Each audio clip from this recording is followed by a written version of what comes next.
வாழ்க வளமுடன். அனைவருக்கும் சிவகரி அன்பான வணக்கம். இந்த வீடியோல எதை பத்தி பார்க்க போறோம், நிஃப்டி மற்றும் பேங்க் நிஃப்டி அடுத்த நகர்வு பார்ப்போம். அதுக்கு முன்னாடி சப்ஸ்கிரைப் பண்ணிங்க. வீடியோ பிடிச்சிருந்தா லைக் பண்ணுங்க, ஷேர் பண்ணுங்க, கமெண்ட் பண்ணுங்க. உடனுக்குடன் அப்டேட்டுக்கு டெலகிராம் லிங்க் டிஸ்கிரிப்ஷன்ல ஜாயின் பண்ணிங்க. சரி வாங்க வீடியோக்குள்ள போவோம். ஃபர்ஸ்ட்டு நம்ம என்ன சொல்லி நாளைக்கு பார்ப்போம். நம்ம என்ன சொல்லியிருந்தோம், மார்க்கெட்டை பொறுத்தளவுக்கு இந்த ஃபர்ஸ்ட்டு சப்போர்ட், ஃபர்ஸ்ட் ரெசிஸ்டன்ஸ் முக்கியமானதா இருக்கும். இந்த ஃபர்ஸ்ட் ரெசிஸ்டன்ஸ் பிரேக் பண்ணி ஃபர்ஸ்ட் 5 மினிட்ஸ் பிரேக் பண்ணா மார்க்கெட்ல புல்லிஷ் இருக்க வாய்ப்பு ஆகும்னு சொல்லியிருந்தோம். அதே சமயத்தில் இந்த 52,100 அப்படிங்கிற நம்ம டே கேண்டலோட ஒரு ரெசிஸ்டன்ஸ் ஏரியா, அது நம்ம வந்து தலைப்பிலே தான் கொடுத்துருப்போம். 25,100 தாண்டுமான்னு தான் கொடுத்துருப்போம். இப்போ பார்த்தீங்கன்னா, இன்றைக்கி மார்க்கெட்டை பொறுத்தவரைக்கும் பார்த்தோம்னா, இந்த ஃபஸ்ட்டு 5 மினிட்ஸு கிட்டத்தட்ட செகண்ட் ரெசிஸ்டன்ஸுக்கு மேலே ஓப்பன் ஆனுச்சு. ஓப்பன் ஆகி பார்த்தீங்கன்னா, மார்க்கெட் அதுக்கப்புறம் ஒரு ரேஞ்சு அதுக்கப்புறம் பெருசாக மூவ் ஆகல. நம்ம பாருங்க இந்த டயக்ராமில் இந்த இடம் கொடுக்கணும். இதை பிரேக் பண்ணால் மேலே போக வாய்ப்புன்னு 5 மினிட்ஸ் ஆச்சுன்னு நினைக்கிறேன். இந்த இடத்துல பிரேக் பண்ண பட்சத்தில் மார்க்கெட்டில் புல்லிஸ் இருக்கும். பெருசாக போகிறதுக்கு வாய்ப்பு இல்லை அப்படிங்கிறது கொடுக்கணும். 160லேருந்து கிட்டத்தட்ட பார்த்தீங்கன்னா 220, 210 தான், 50 பாயிண்ட்ஸ் தான் இருக்குது அப்படிங்கிறது சொல்லியிருந்தோம். பெருசாக மூவ் ஆக வாய்ப்பு இல்லைங்கிறது கொடுக்கணும். ஏன்னா இதுலேருந்து இந்த தாண்ட சிரமம் பெருசாக இறங்கவும் செய்யாது. அதனால மார்க்கெட் வந்து பெருசாக போகாது அப்படிங்கிறது கொடுக்கணும். அதே போல் மார்க்கெட் வந்து பெரிய மூவில் இந்த ரேஞ்சுக்குள்ளேயே முடிஞ்சிருச்சு. அதே சமயத்தில் மார்க்கெட்டை பொறுத்தளவுக்கு இந்த ஃபஸ்ட்டு சப்போர்ட் பிரேக் பண்ணி தான் மார்க்கெட்டில் இறங்க வாய்ப்பு அப்படின்னு சொல்லியிருந்தாங்க. இந்த இடத்துல பிரேக் பண்ண வீக்கு. ஆனால் இது வரைக்குமே இறங்கிட்டு திருப்பி அப்சைடு தான் மூவ். ஆனால் மூவ் வந்து அப்சைடு தான் இருக்கும் அப்படிங்கிறது கொடுக்கணும். நான் சொன்ன மாதிரி தான் மார்க்கெட் வந்து கேப் அப் கொடுத்தாங்க. அதுக்கப்புறம் ஒரு பெரிய மூவ் இல்லை. சரி, ஓகே, பேங்க் நிஃப்டியை பார்ப்போம். ஃப்ரெண்ட்ஸ், பேங்க் நிஃப்டி வச்சுருக்கேன். பேங்க் நிஃப்டிலையும் பார்த்தீங்கன்னா, ஓப்பனை கொண்டு போய் செகண்ட் ரெசிஸ்டன்ஸுக்கு மேலே தான் கொடுத்தாங்க. அது கரெக்டாக அந்த லைனில் அங்கேருந்து ஒரு பால் அடைஞ்சு ஃபஸ்ட்டு ரெசிஸ்டன்ஸ் வந்து இங்கேருந்து சப்போர்ட்டுக்கு போயிருந்துச்சுன்னா மார்க்கெட் புல்லிஷாக போயிருந்திருக்கும். ஆனால் மார்க்கெட்டை பொறுத்தளவுக்கு அதுக்கப்புறம் இந்த ரேஞ்சை, இந்த ஹையை பிரேக் பண்ண முடியுது. அதுக்குள்ளே இந்த ஃபஸ்ட்டு 5 மினிட்ஸ் ரேஞ்சுக்குள்ளே தான் மார்க்கெட்டே ஃபுல்லாகவே முடிஞ்சிருச்சு. நம்ம எதிர்பார்த்தது தான். காலையிலேயும் கொடுத்துட்டோம், நிஃப்டியில் வந்து பெருசாக போக வாய்ப்பு இல்லைங்க மாதிரி கொடுத்தோம். அதே ஸ்டைலில் தான் நடந்துருந்துச்சு. சரி, ஓகே, சென்செக்ஸ் பார்ப்போம். ஃப்ரெண்ட்ஸ், சென்செக்ஸ் வச்சுருக்கேன். சென்செக்ஸை பொறுத்தளவுக்கு கிட்டத்தட்ட அவன் போயிட்டான். நம்ம தேர்ட் ரெசிஸ்டன்ஸ் கிட்ட ஓப்பனே கொடுத்துட்டான். அதுக்கப்புறம் பார்த்தீங்கன்னா, செகண்ட் சப்போர்ட்டுக்குள்ளவே செகண்ட் ரெசிஸ்டன்ஸுக்குள்ளேயே மார்க்கெட்டும் இதுவும் சைட்வே செட்டப்லேயே முடிஞ்சிருச்சு. சரி, ஆனால் இதில் என்ன சொல்லியிருந்தோம், நம்ம மார்க்கெட் வந்து ஒரு ஸ்பின்னிங் டாப் கேண்டில் போட வாய்ப்பு அப்படின்னு சொல்லியிருந்தோம். டே கேண்டில் பார்ப்போம் என்ன நடந்திருக்குன்னு. சரி, ஓகே, நிஃப்டியில் அதை பார்ப்போம். ஃப்ரெண்ட்ஸ், நிஃப்டி சார்ட் வச்சுருக்கேன். அதை ஃபஸ்ட்டு ரிமூவ் பண்ணிவிடுவோம். டே கேண்டில் பார்ப்போம். ஃப்ரெண்ட்ஸ், டே கேண்டில் வச்சுருக்கேன். டே கேண்டில் பொறுத்தவரை சொல்லியிருந்தோம்னா, இந்த புல்லிஷ் கேண்டில் சொல்லியிருந்தோம். ரொம்ப நாளாக சொல்லிட்டு இருக்கோம். இதுக்குள்ளே இன்சைடாக அந்த கேண்டில் இருக்குன்னு சொல்லிட்டு. இப்போ இது பிரேக் பண்ண பட்சத்தில் மார்க்கெட்டில் நம்ம புல்லிஷ் எதிர்பார்க்கலாம்னு சொல்லியிருந்தோம். மார்க்கெட்டை பொறுத்தவரை ஓப்பனே இதுக்கு மேலே தான் கொடுத்துருக்காங்க. ஆனால் இதில் வந்து பார்த்தீங்கன்னா, இந்த கேண்டில் ஓப்பன்லேருந்து இறங்கின மாதிரி காட்டுது. ஆனால் 15 மினிட்ஸை மாற்றினீங்கன்னா இந்த லெவல்ஸே கிடையாது. அதில் வேறு மாதிரி இருக்குது. அப்படி 15 மினிட்ஸ் மாற்றுறேன். இப்போ பார்த்தீங்கன்னா தெரியும். 15 மினிட்ஸ் படி பார்த்தீங்கன்னா ஓப்பன் இருந்து கிட்டத்தட்ட எங்கே இருக்குது, 25,100 தான் இருக்குது. அவன் 60 கொடுத்துருக்கான் டேயில்.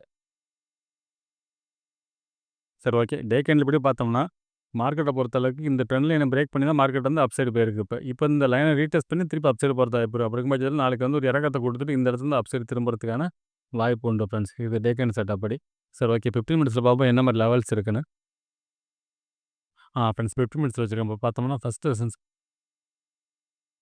ரெசிஸ்டன்ஸ்னு பார்த்தோம்னா 25,160 அப்படிங்கிறது வந்து டேவோட ஹை. டே கேண்டில் படி பார்த்தோம்னா இந்த 25,160ங்கிறது டே கேண்டலோட படி அந்த ஹை.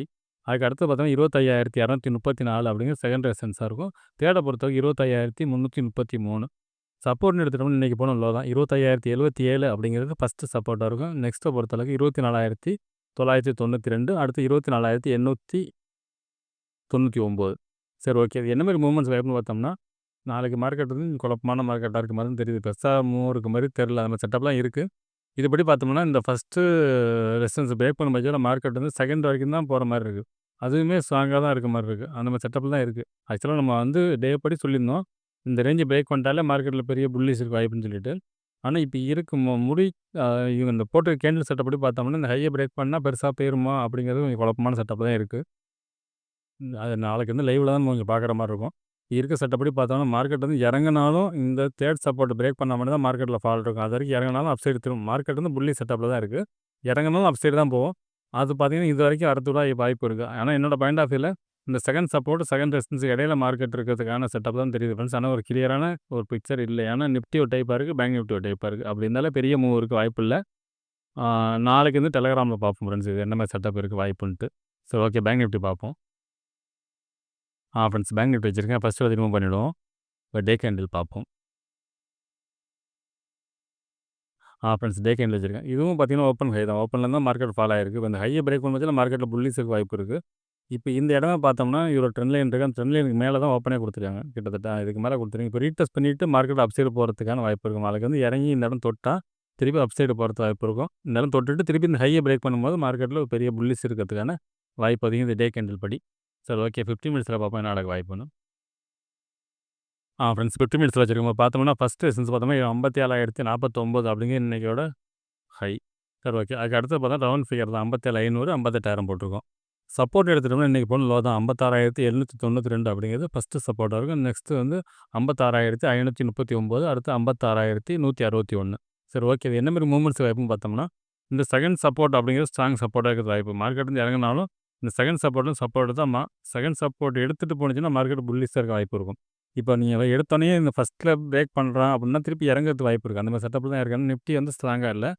அதை அப்படி கம்பேர் பண்ணுறப்ப மார்க்கெட் வந்து ஓப்பனிங்கில் ஃப்ளாட்டாக ஓப்பன் ஆகி ஒரு பால் கொடுத்துட்டு அப்சைடு மூவ் ஆனால் ஒரு நல்ல மூவ் இருக்கிறதுக்கான வாய்ப்பு அதிகம். அதை செகண்டை பிரேக் பண்ணாமல் மூவ் ஆனிச்சுன்னா நல்ல ஒரு மூவ் இருக்கிறதுக்கான வாய்ப்பு அதிகம் ஃப்ரெண்ட்ஸ். ஆனால் என்னோட பாயிண்ட் ஆஃப் வியூவில் மார்க்கெட் வந்து இறங்கி இதை தொட்டுட்டு போகிறதுக்கு வாய்ப்பு தான் ஃப்ரெண்ட்ஸ் அதிகமாக தெரியுது. இது தொட்டுட்டு போகும் பட்சத்தில் மார்க்கெட்டை பொறுத்தவரைக்கும் 58,000 வரைக்கும் போகிறதுக்கான வாய்ப்பு அதிகம். இது தொட்டுட்டு ஆனால் இந்த இடத்த பிரேக் பண்ணணும். ஃபஸ்ட்டு அந்த ரெசிஸ்டன்ஸ் பிரேக் பண்ண பட்சத்தில் தான் மார்க்கெட்டில் நம்ம புல்லிஸ் எதிர்பார்க்கலாம். இங்கே தொட்டுட்டு இங்கே பிரேக் பண்ணோன்னா ஒரு நல்ல ஒரு புல்லிஸ் இருக்கிறதுக்கான வாய்ப்பு அதிகம் ஃப்ரெண்ட்ஸ். சரி ஓகே. சென்செக்ஸ் பார்ப்போம்.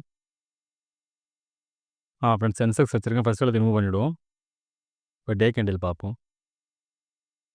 ஃப்ரெண்ட்ஸ் டே கேண்டில் வச்சுருக்கேன். டே கேண்டில் படி பார்த்தோம்னா இவன் வந்து இந்த இடத்த பிரேக் பண்ணல. நிஃப்டியை பொறுத்தளவுக்கு இந்த இடத்த பிரேக் பண்ணிட்டாங்க. ஆனால் சென்செக்ஸை பொறுத்தளவுக்கு பிரேக் பண்ணாமல் இருக்குது. இப்போ இந்த லைனை நாளைக்கு வந்து இவன் ஸ்பின்னிங் டாப் தான் போட்டிருக்கு. இந்த ஹையை பிரேக் பண்ணி இந்த லைனை பிரேக் பண்ண பட்சத்தில் மார்க்கெட்டில் புல்லிஸ் எதிர்பார்க்கலாம். அப்படி இல்லாத பட்சத்தில் இது லோவை பிரேக் பண்ணால் மார்க்கெட்டில் ஒரு ஃபால்ட் இருக்கிறதுக்கான வாய்ப்பு இருக்க மாதிரி தான் இந்த செட்டப்பும் இருக்குது. நிஃப்டி அந்த மாதிரி செட்டப்பில் தான் இங்கே வந்து ஸ்ட்ராங்காக செட்டப்பில் இல்லை. பேங்க் நிஃப்டி மட்டும் தான் ஸ்ட்ராங்காக இருக்க மாதிரி ஒரு செட்டப் இருக்குது. ஒரு டைப்பில் டே கேண்டில் பார்த்தோம்னா ஸ்ட்ராங்காக இருக்க மாதிரி இருக்குது. 15 மினிட்ஸில் பார்த்தா ஸ்ட்ராங்காக இருக்க மாதிரி, டேயில் பார்த்தா வீக்காக இருக்க மாதிரி இருக்குது பேங்க் நிஃப்டி. ஒன்று ஒரு டைப்பாக தான் இருக்காங்க. நாளைக்கு வந்து பெரிய மூவ் இருக்கிறதுக்கு வாய்ப்பு இருக்க மாதிரி தெரியல. ஏன்னா 3 டைப்பாக இருந்தாலும் பெருசாக மூவ் ஆகாது. சார் பார்ப்போம் 15 மினிட்ஸ் என்ன நடக்க வாய்ப்புன்னு. ஃப்ரெண்ட்ஸ் 15 மினிட்ஸ் வச்சுருக்கேன். இப்போ பார்த்தோம்னா ஃபஸ்ட்டு ரெசிஸ்டன்ஸ் வந்து டேவோட ஹை தான் 82,669.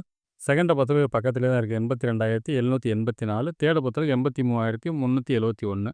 சப்போர்ட்னு எடுத்துட்டோம்னா இன்றைக்கி போன லோ தான் 82,369 அப்படிங்கிறது வந்து ஃபஸ்ட்டு சப்போர்ட்டாக இருக்கும். அடுத்து பார்த்தா 82,152. தேர்டை பொறுத்தவரைக்கும் 81,911.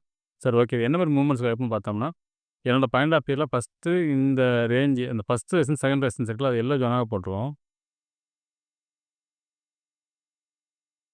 இந்த எல்லோ ஜோன் விட்டு வெளில வந்துச்சுன்னா மார்க்கெட்டில் புல்லிஸாக இருக்குன்னு எதிர்பார்க்கலாம். இந்த இடத்துல பிரேக் பண்ணானா மார்க்கெட்டில் புல்லிஸ். அப்படி இல்லாத பட்சத்தில் செகண்ட் சப்போர்ட்டுங்க ஸ்ட்ராங் சப்போர்ட். இப்போ என்னென்னா செகண்ட் சப்போர்ட்டும் செகண்ட் ரெசிஸ்டன்ஸுங்கிறது ரொம்ப முக்கியமானது. 3லையும் கிட்டத்தட்ட அப்படி தான் வருது. அப்புறம் பார்த்தோம்னா நமக்கு இந்த second support second resistance break பண்ண பட்சத்தில் மார்க்கெட்டில் புல்லிஸாக எதிர்பார்க்கலாம். இதை பிரேக் பண்ணால் தேர்ட் சப்போர்ட்டும் சப்போர்ட் திருப்பி அப் சைடாக போகும். அதாவது இந்த இடத்த பிரேக் பண்ணால் அங்கே ஃபால்னு அர்த்தம் கிடையாது. இங்கேருந்து சப்போர்ட் இருக்கிறது அதிக வாய்ப்பு. மார்க்கெட்டை பொறுத்தவரை அப் சைடு தான் வாய்ப்பு. அதில் இந்த செகண்ட்லேருந்து அப் சைடு போகிறதுக்கான வாய்ப்பு அதிகம். அதை பிரேக் பண்ணாலும் அப் சைடு தான். ஆனால் இதை செகண்டை பிரேக் பண்ணாமல் மார்க்கெட் போணுச்சுன்னா ஸ்ட்ராங்காக இருக்குன்னு அர்த்தம் மார்க்கெட். ஆனால் என்னோட பாயிண்ட் ஆஃப் வியூவில் மார்க்கெட் வந்து இதுக்கு இடையில அதாவது செகண்ட் சப்போர்ட் செகண்ட் இந்த இடையில மார்க்கெட் வந்து மேலேங்களையும் முடிச்சுட்டு மிடில்லையும் முடிக்கிறதுக்கான வாய்ப்பு உண்டு ஃப்ரெண்ட்ஸ். அந்த மாதிரி செட்டப் தான் இருக்குது ஃப்ரெண்ட்ஸ். சரி ஓகே. அடுத்த வீடியோவில் பார்ப்போம். நன்றி, வணக்கம்.